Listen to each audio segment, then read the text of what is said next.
Hello and welcome back to another weapon demo. Today I'm going to be doing the longsword, which is actually my probably worst weapon in all of Monster Hunter. I really enjoy it though, and I've been trying to get good, so I've been practicing, but I still have a ways to go. Now they added a new move in Monster Hunter 4 Ultimate, which was that if you press R after a fade slash, you'll do a run-in slash, and it really changes the mechanic.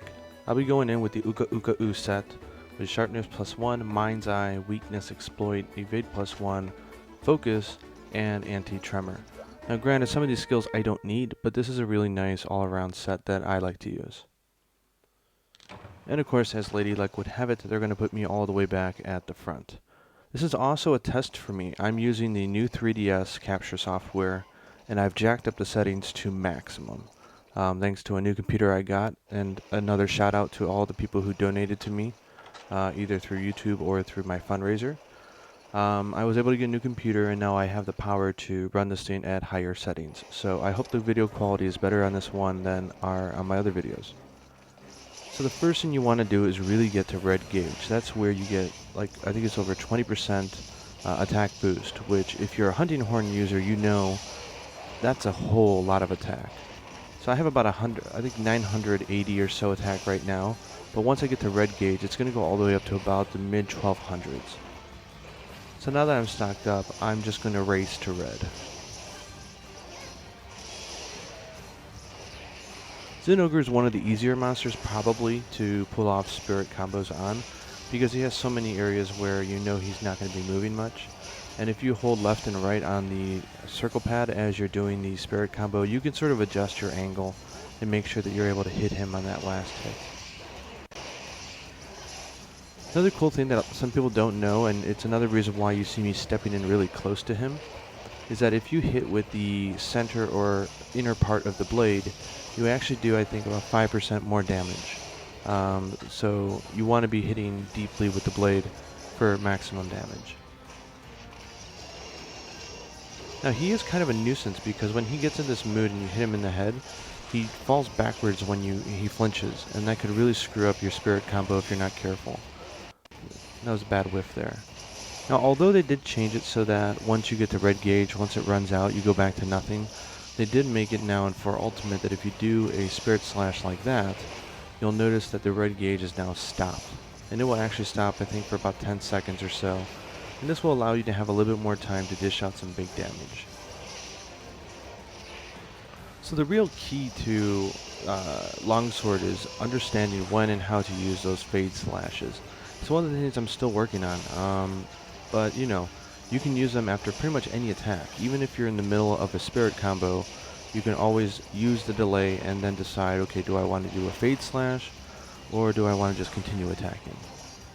One of the things that I've been trying to learn, but I'm not really demonstrating in this video, is using those delays. Like after every hit, you have this massive window of delay in which you're able to decide what's the next attack I want to do.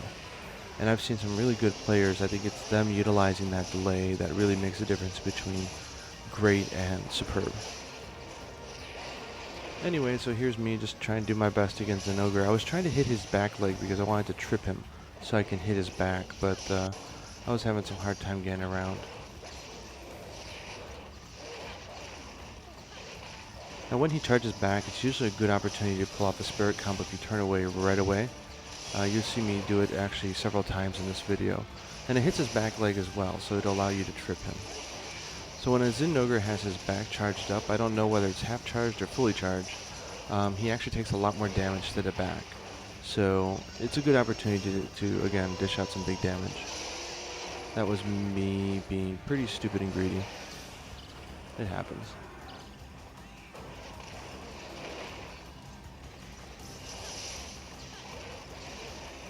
At this point I was thinking, oh, I really want to mount him, and then I got myself getting smacked around pretty hard. And of course at this little part of the edge, it's really hard to pull out a mount. You know. And there's a move that you don't do a lot, but it's really nice, is after you jump off a ledge, if you hit R, you can do a spirit slash jump. It actually lets you lead into a round slash faster. And it's also really cool looking, and does good damage, so if you want to mount monsters, it's another way to go at it. So if you notice, my red now has run out, so I need to get myself back up so I can be doing big damage. So that's pretty much the only thing on my mind right now is, I want to mount him. It would make it so much easier. So that was actually a failed mount. I thought I was going to jump off, but I didn't. But I get some nice strikes in the back. So this let me get up to white. So it worked out okay. No! It's me failing at the jump again. Try again. No! Sometimes it just doesn't work out. I find personally, because I'm kind of scrubby with the longsword, that I don't know how to use the fade slashes that good yet. So I put evasion +1 so I could do normal evades, but a lot of the really good longs users won't do that.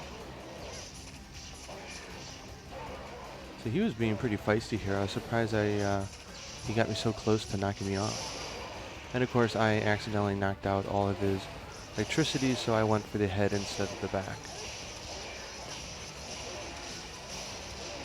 Another cool thing is that after Spirit Combo 1 and 2, you can hit the X button to do a small additional attack. This lets you, if you want to go into a Spirit Combo and you're not quite at full gauge, it allows you to get in 2 smaller hits that could help you get to the final hit and still have enough energy. So here I could have just ran in there, but I thought I would do it proper and sharpen up and do it right. Of course, every time I go in here, I get trolled by the small monsters, like every time. You can guess whether or not this one was going to be an exception or not.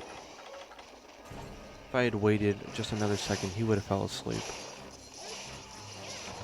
What a waste. There we go, but we managed to get him. So that's good. So you'll see here, I'm just showing off that you can actually mix and match the Sparrow combo and, hitting and fade slashing out of it as much as you want. I think one of the mistakes that I made going into the weapon was I thought that with the Spirit combo it was all of it or nothing, and that was it. And I only used it in the context of doing that huge combo. But once I started realizing that doing just the first and second hit of the Spirit combo and fade slashing out was still a really good strategy and I did a lot of damage, it actually changed the weapon quite a bit for me, and I've been enjoying it a lot more ever since. Anyway, longsword seems to get a lot of hate because it's such a wide hitting weapon when you do those hits here. So it's easy to trip people online if you're not careful. But it's really fun, almost more of a technical weapon now, so I highly suggest you check it out if you haven't already. That, and you look almost like a Sith Lord with these flashing red longswords, so it's cool. Anyway, I hope you enjoyed the demo, and happy hunting.